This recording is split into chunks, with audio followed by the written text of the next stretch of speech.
इस वक्त अशोक गहलोत के सामने एक बड़ी कामयाबी भी नजर आ रही है और साथ ही साथ बड़ी चुनौती भी नजर आ रही है। अगर गहलोत कांग्रेस के अध्यक्ष बन जाते हैं तो भी सवाल है, क्या वो कांग्रेस को एकजुट करके पुरानी जीत दिला पाएंगे? इसी को समझने के लिए देखिए हमारे सहयोगी जैनेंद्र कुमार की एक्सक्लूसिव रिपोर्ट।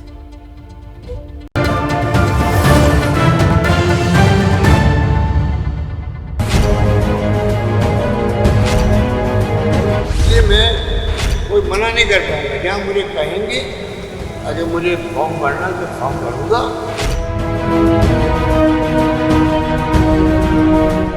हमारे जो मित्र लोग उनसे बात भी करेंगे तो मैं काम करूंगा। कांग्रेस की सियासी हवा इन दिनों राजस्थान के मुख्यमंत्री अशोक गहलोत के पक्ष में बह रही है। एक तरह से ये साफ हो गया है कि कांग्रेस के अगले अध्यक्ष वही होने जा रहे हैं। खुद गहलोत इस बात का इजहार कर चुके हैं।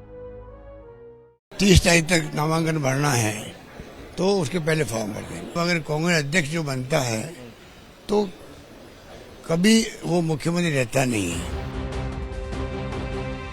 50 साल की सियासी पारी में गहलोत ने बहुत उतार चढ़ाव देखे। संगठन से लेकर सरकार तक सिस्टम को चलाने के कई रंग देखे। इंदिरा गांधी से लेकर राजीव गांधी तक कांग्रेस के कई अध्यक्षों को बनते और बिगड़ते देखा।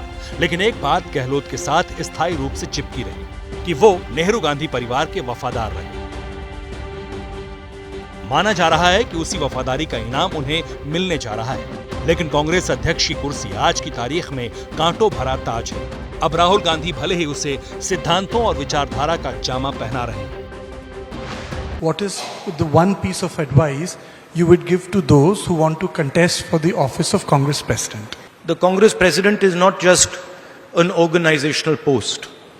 The Congress President is a ideological post. So my advice would be that whoever becomes Congress President should remember that he represents a set of ideas and he represents a vision of India. Congress की विचारधारा का रिश्ता गुलामी के दिनों में आजादी की लड़ाई से जुड़ा रहा है। आजाद हिंदुस्तान में 75 वर्षों के दौरान करीब 55 सालों तक कांग्रेस ने राज किया। करीब 3 सालों तक 4 ऐसी सरकारें रहीं जो कांग्रेस की बैसाखी पर टिकी रहीं। लेकिन आज कांग्रेस को चलाना चुनौतियों भरा काज है और इसीलिए कांग्रेस अध्यक्ष का पद कांटों भरा ताज है। गहलोत की ताजपोशी हो जाती है तो उनके सामने चुनौतियों का अंबार होगा। गहलोत के सामने उस कांग्रेस को मजबूत करने की चुनौती है जिसके आज 17 राज्यों में एक भी सांसद नहीं, 11 राज्यों में सिर्फ एक सांसद है, 5 राज्यों में तो एक अदद विधायक तक नहीं है। सबसे बड़े राज्य उत्तर प्रदेश में सिर्फ 2 विधायक हैं। सिर्फ 2 राज्यों में कांग्रेस के मुख्यमंत्री हैं और 3 राज्यों में वो गठबंधन सरकार में जूनियर पार्टनर है। अब उस कांग्रेस को जिताने का दारोमदार गहलोत के कंधों पर है, जिसे बस 1.5 साल की दूरी पर लोकसभा का चुनाव लड़ना है।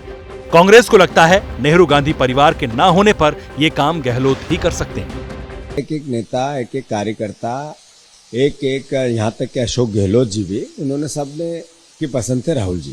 पर इन परिस्थितियों में अगर अशोक गहलोत जी ने कहा कि मैं पर्चा दाखिल करूंगा तो स्वाभाविकतः कांग्रेस के आम जन की जो भावना है वो अशोक जी के साथ जाए। वास्तव में देखा जाए तो कांग्रेस के इतिहास में इतना कठिन इम्तिहान किसी और अध्यक्ष का नहीं हुआ जितना गहलोत का हो सकता है अगर वो अध्यक्ष बनते हैं। गहलोत की पहली चुनौती 2024 में 52 सीटों वाली कांग्रेस को 272 तक कैसे ले जा पाएंगे। गहलोत की दूसरी चुनौती है कि उस लोकसभा चुनाव से पहले 12 राज्यों में विधानसभा के चुनाव होने वाले हैं। गहलोत की तीसरी चुनौती है चुनाव वाले राज्यों में राजस्थान और छत्तीसगढ़ जैसे 2 राज्य भी हैं जहां कांग्रेस हारी तो उसका अपना एक भी मुख्यमंत्री नहीं बचेगा। गहलोत की चौथी चुनौती यह है कि कांग्रेस का संगठन बेहद लचर और कमजोर है। गहलोत की 5वीं चुनौती यह है कि G23 के बागी गुट से वो कैसे निपटेंगे जिनकी नाराजगी कांग्रेस को ही खोखला कर सकती है। और गहलोत की छठी और सबसे बड़ी चुनौती उस बीजेपी से पार पाना है जो सबसे ताकतवर पार्टी है और जिसको मार्गदर्शन प्रधानमंत्री नरेंद्र मोदी से मिलता है। लेकिन ताजपोशी से पहले शिरडी के साईं बाबा का दर्शन करने पहुंचे गहलोत को यकीन है कि इन चुनौतियों को पार कर कांग्रेस की सारी हार को वो जीत में बदल देंगे। कांग्रेस पहले मजबूत कैसे हो, क्योंकि कांग्रेस कार्यकर्ताओं की कमी नहीं है। इस देश के अंदर 6 लाख गाँव अगर सब गांव में आपको कहेंगे कांग्रेस मिलेगी। एकमात्र पार्टी कांग्रेस पार्टी जो पूरे देश के अंदर हर गांव में है। उन्हें हम दिल जीतेंगे लोगों का। गहलोत आशावाद से भरे हुए हैं, लेकिन यक्ष प्रश्न ये है कि गहलोत अध्यक्ष के रूप में नेहरू गांधी परिवार से ज्यादा पकड़ रख पाएंगे। एक नजर इतिहास पर डाल लीजिए। 1947 से 1964 तक नेहरू प्रधानमंत्री रहे। उस दौरान उनके अलावा इंदिरा गांधी समेत 6 कांग्रेस अध्यक्ष बने, लेकिन किसी भी अध्यक्ष से ज्यादा कांग्रेस पर पकड़ नेहरू की रही। 1966 में इंदिरा गांधी प्रधानमंत्री बनी। उनके मरते दम तक उनके अलावा 5 दूसरे कांग्रेस अध्यक्ष बने। उनमें सिर्फ के कामराज का संगठन पर थोड़ा दबदबा रहा।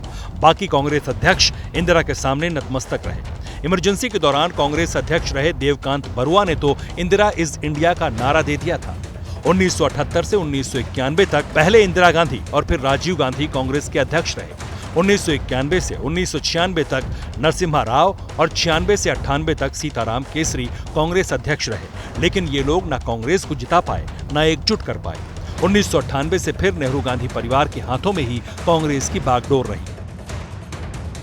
अब अगर गहलोत अध्यक्ष बनते हैं तो ये सवाल उनके आगे आगे चलेगा कि क्या वो नेहरू गांधी परिवार से बड़ी लकीर खींच पाएंगे। कोच्चि से जैनेन्द्र कुमार की रिपोर्ट। जैसे ही घड़ी का काटा दोपहर 2:30 पे आए, बबीता जी का दिल सास बहू साजिश के लिए मचल जाए। और ये है इनकी बहू, पूरे दिन ऑफिस की टेंशन हो जाए गॉन जब ये करें अपना फेवरेट शो फ्री टाइम पे ऑन। इनकी तरह आप भी देखें अपना फेवरेट शो अपने टाइम पर और डाउनलोड कीजिए एबीपी लाइव ऐप अपने स्मार्ट टीवी पर।